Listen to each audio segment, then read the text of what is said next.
Russia criticized the U.S. for its suspicious fight against terrorism. We asked them, how are you fighting terrorism, without receiving a response. However, the U.S. and Saudi Arabia play an important role and we should cooperate with them. We held talks with the U.S. on easing tension in southern parts of Syria, and the U.S., Russia and Jordan reached an agreement on the issue. Prior to the Sochi meeting, Mr. Putin held talks with Mr. Trump, the Saudi Arabian King Salman bin Abdulaziz Al Saud, the Emir of Qatar Tamim bin Hamad Al Thani, and the Israeli Prime Minister Benjamin Netanyahu. Russia is very transparent. U.S. troops are in Syria without the permission of the Syrian government. What is your opinion about that? The U.S. presence in Syria is not justified. Russia has said that the U.S. military presence in Syria is illegal. Only presence of Russia and Iran in Syria is legal because we entered Syria with invitation of Bashar al-Assad's legitimate government. I think there is just one reason for the U.S. presence in Syria: it seeks to have some regions in Syria under control, which is not a constructive policy. Don't you think the U.S. tried to disintegrate regional countries during the mayhem in the region?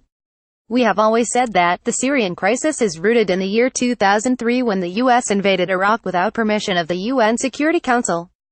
The U.S. cannot argue about that because the invasion was illegal and a clear violation of international law. The U.S. should be blamed for what is going on in the region. The U.S. is a very important country and we should cooperate with it, but it does not mean that we accept leadership of the United States. American-owned coalition in Syria is unacceptable. Cooperation should be equal. Once again I stress that definitely we do not accept the U.S. leadership. How do you think the post-Daesh Syria should look like in terms of political structure? It is the Syrians who should decide in this respect. We proposed, and Iran and Turkey have supported, that a national dialogue should be held in Sochi and representatives from various layers of the Syrian people should attend to discuss the future of Syria.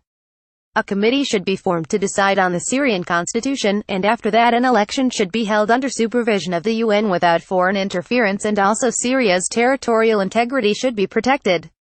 There is a view that certain countries which helped create terrorism and extremism through their actions and ideologies intend to provoke terrorism in certain big countries like Russia and China.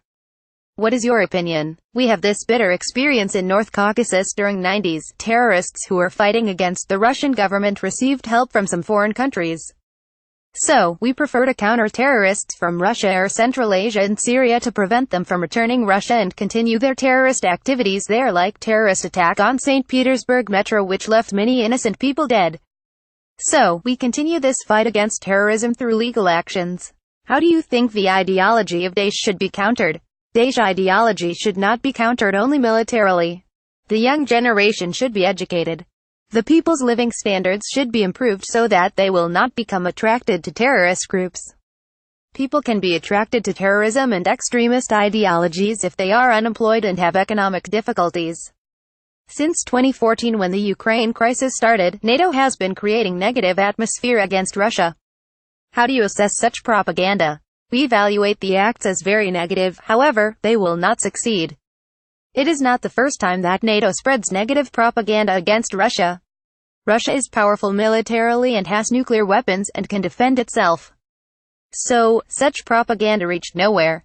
However, we have announced that we are ready to cooperate. It has been proposed that Iran and Russia trade in national currencies. Have any step been taken in this respect? It is a very good idea. The two countries' top central bank officials have held meetings in this respect. The 14th Joint Committee will be held in 2 months and I hope that this issue will be discussed. Mr. Ambassador, let's turn to relations between Moscow and Tehran. Please explain, can Iran and Russia be trusted friends and allies?